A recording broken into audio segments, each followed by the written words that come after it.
Territory Battles in Star Wars Galaxy of Heroes is a great way to build up your roster twice a month with extra gear, extra crystals, and even character shards available nowhere else in the game. But what do you do to prepare yourself for Territory Battles? How do you become a cohesive, productive member of your guild, building camaraderie and pushing forward with your guild toward a common goal? This is my beginner's guide to Territory Battles in Star Wars Galaxy of Heroes.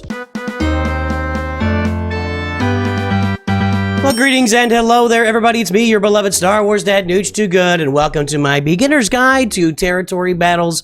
I've just entered Territory Battles for the first time on my new account, my new free-to-play Nooch Vader account, and this was a good opportunity. I've been meaning to do this for a while, just haven't done it. I want to give you a good overview of Territory Battles, what you're looking at, what you need to be doing when you enter Territory Battles, what you're trying to do, etc., etc., etc. So the first note here is that I am in a guild doing Geonosis Territory Battles.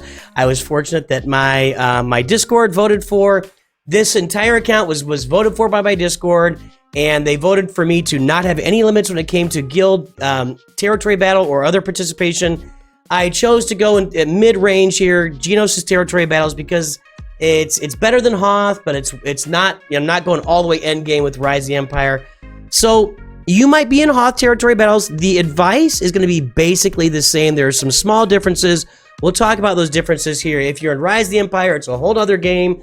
The basics will be the same. So the first thing I'm going to say, and I deleted the message this morning, and I should not have. Always keep an eye on your inbox when you're playing Territory Battles or Territory Wars. You'll find guild orders pop into your inbox. As guild orders have changed for your Territory Battles or Territory Wars, go see what's changed. So make sure to pay attention to your inbox when you log in during Territory Battles and Territory Wars. Also, Discord for most guilds doing Territory Battles and taking it seriously. There are going to be Discord instructions. There will be bots telling you who to deploy, when to deploy, what we're doing, etc. A lot of stuff in Discord to explain what your guild is trying to do in Territory Battles. Now, here is the gist of it. You're going through territories as a guild, trying to get as many stars as possible. Like here we got 3 stars on the top tier 1, 3 stars on the bottom tier 1. Now we're on to tier 2. We're trying to get as many stars as we can all the way through tier 2. Up here is ships. Here in the middle is characters. Here in the middle is characters. There are also going to be special missions where you can earn stuff like Mark II Guild event tokens, or what is really the reason for doing Darkside Geonosis Territory Battles, Wat Tambor shards. So that is kind of there are always special missions. There are always missions you can do. You play these battles in order to earn credits. And you can see that on my very first time. I haven't done it yet. So you would go in here to a battle, take your dark side characters in this place, load them up, and go fight a battle. We'll try one of these after the end if I've got enough left after I deploy. Because there's an important thing to note here. One of the most important things to note is whether you're in ships and here it's blocked off. Now let's start there then.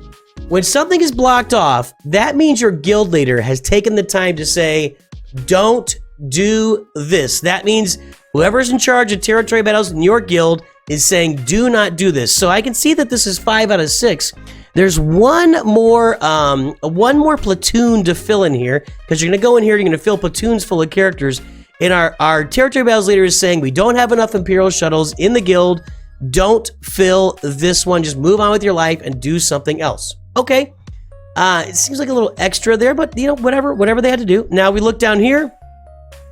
These platoons are all filled. There's 6 out of 6 are complete. Let me check the bottom one here too to see if that's complete as well, or to see if I'll be able to contribute to platoons. The answer is no. Okay, so when you go into these platoons, whether you're in Hoth Territory Battles or all the Territory Battles you have platoons, and they have certain character requirements. In the Hoth Territory Battles, it's going to start with like 3 stars in the first section, 4 stars, 5 in the first 3, 4, 5, 6, 7 stars. The star levels are going to climb as you go through the Territory Battles in Hoth Territory Battles for characters that you can deploy from your roster to fill these spots. When you get to Geonosis Territory Battles, it requires 7-star characters across the board. You have to have at least 7-star characters to platoon this character. One thing to note, if you platoon the character, then you cannot use them in a battle, and vice versa. Wait, that's not right. That's not right. No, that is right. If you platoon a character, you cannot use them in battle, and if you use them in battle, you cannot platoon them. So keep that in mind if you're trying to fill these platoons. What are the points of the platoons? You're going to gain abilities from these platoons the more they get filled by your guild. At level 1, so when you do, I think it's 2 out of 2, 4 out of 4, or 2 out of 6, 4 out of 6, 6 out of 6 probably, but at level 1, all droid allies have plus 10% critical chance. Yahoo!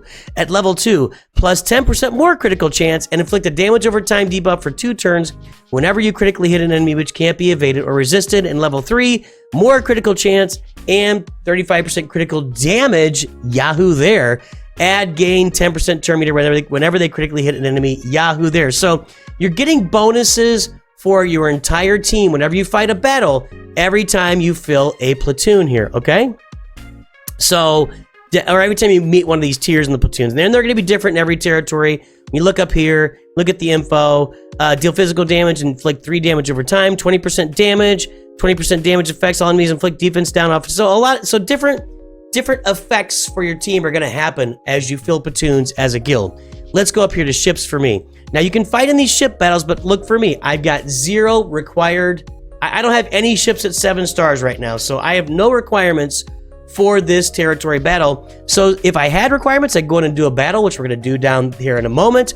But since I don't have requirements, I'm going to go ahead and deploy all my ships right here. Now you'll find in Hoth territory battles and Geonosis territory battles, you are deploying ships specifically into ship territories. Once you get to Rise the Empire, it's just all deploy all the time in the whole territory itself.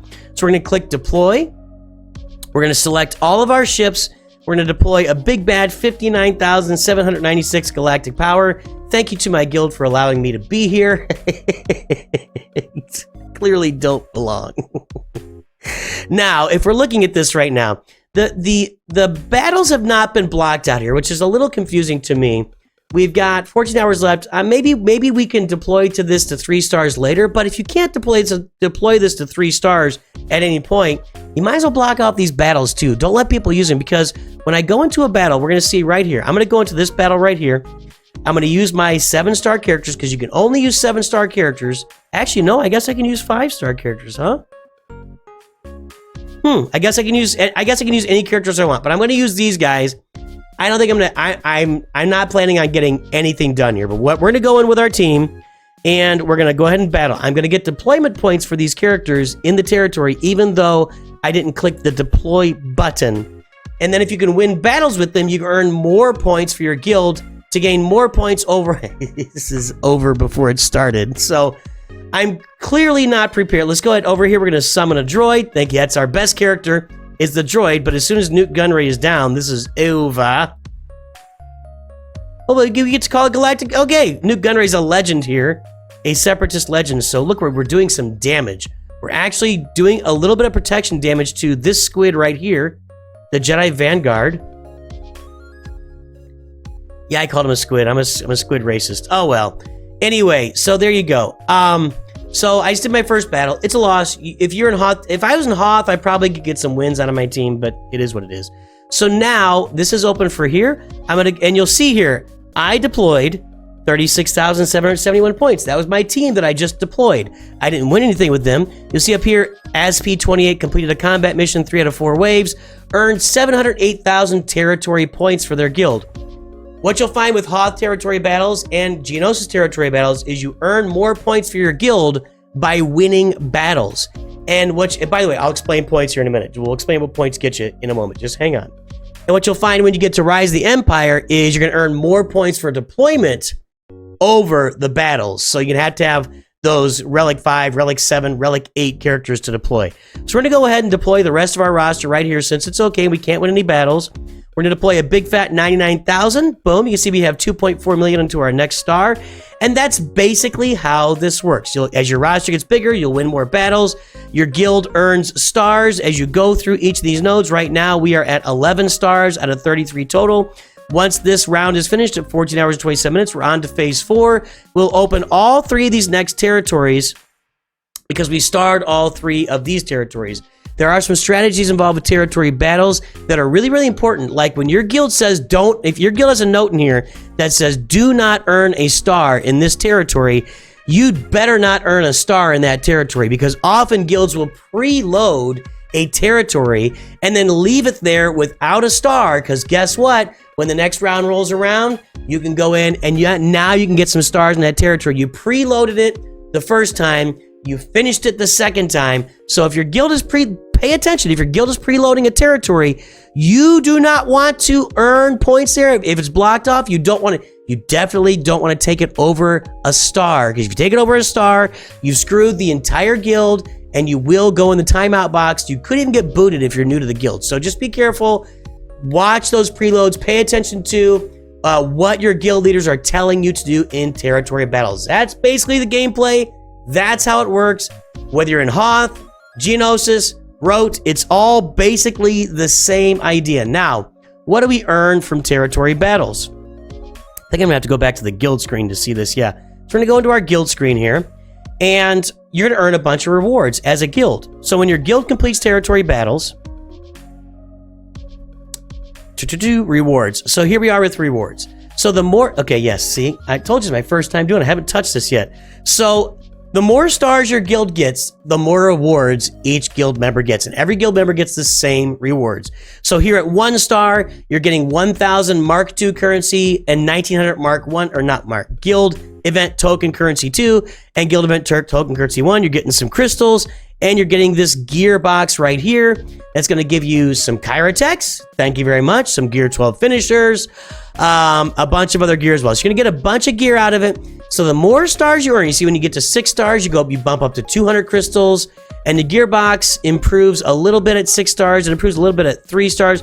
So it goes from T316 to T315 to T314, and on up the road. You get more of the Get 1 and Get 2 currency. Up here at 11 stars where we are, we're on the T313 box.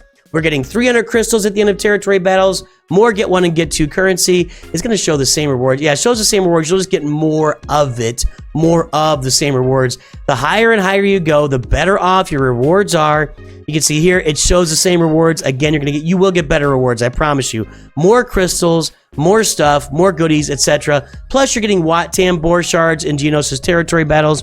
And as we're looking at the game, and as we're beginners, when we look at those Guild Event Token 1 and 2 currency, when we look in those shops, once you get that currency, you go here to the Guild Event Token store, and you're gonna, it doesn't even show on my roster yet, but with the Mark II Guild Event tokens, you're gonna farm either Negotiator or Malevolence until you get them unlocked, unless you bought the gas bundle, in which case you don't have to farm the Negotiator, and maybe you're gonna wait for Malevolence. I don't know, you can take your chances. But that's what you're going to farm. Once they're unlocked, you're always going to farm Kyrotex in there with that Mark II currency. The Mark I currency, once you get it, you're going to buy. Really, Mark I currency is better spent on Gear 12 finisher gear down the road and character. Well, first of all, characters. So you're going to purchase gas and Wampa with Mark I currency. But right now in the game, you can also buy them in the guild activity stores. So you can make some decisions for how quick you think you can get to those characters and on and on. We'll talk more about that. Make sure to pay attention to my Nooch Vader account. You can do the playlist. I'll put the playlist at the end of this video after the credits. You can look at the playlist for Nooch Vader or Lord Vader Rush. It's not a rush. My Lord Vader free-to-play account. I get updates here every Wednesday on the channel for that account as well. You'll be able to see how I spend this currency. We got a lot of other guides out there as well, but that is how territory battles work. This is my very first time getting it on the new account, so I thought I'd share it here. Next week, we'll bring a Territory Wars, a beginner's guide to Territory Wars, but this is your beginner's guide to territory battles, an overview for you. You'll have a lot to learn as you go forward. Depend on your guild, work with your guild, rely on your guild leaders. They will, I promise you, there are people in your guild, if you're in Discord with the guild, they will help you walk through territory battles and tell you what to do and what not to do. If you have a question or you're not sure if you should do something, don't do it. Go ask your guild leaders. Go ask your guild, what should I do here, and wait for an answer before you move forward. That's what we got for today. There's our beginner's guide to territory battles. Have fun going out there and battling in the territories with your PvE content. And as always, remember, Nooch too good.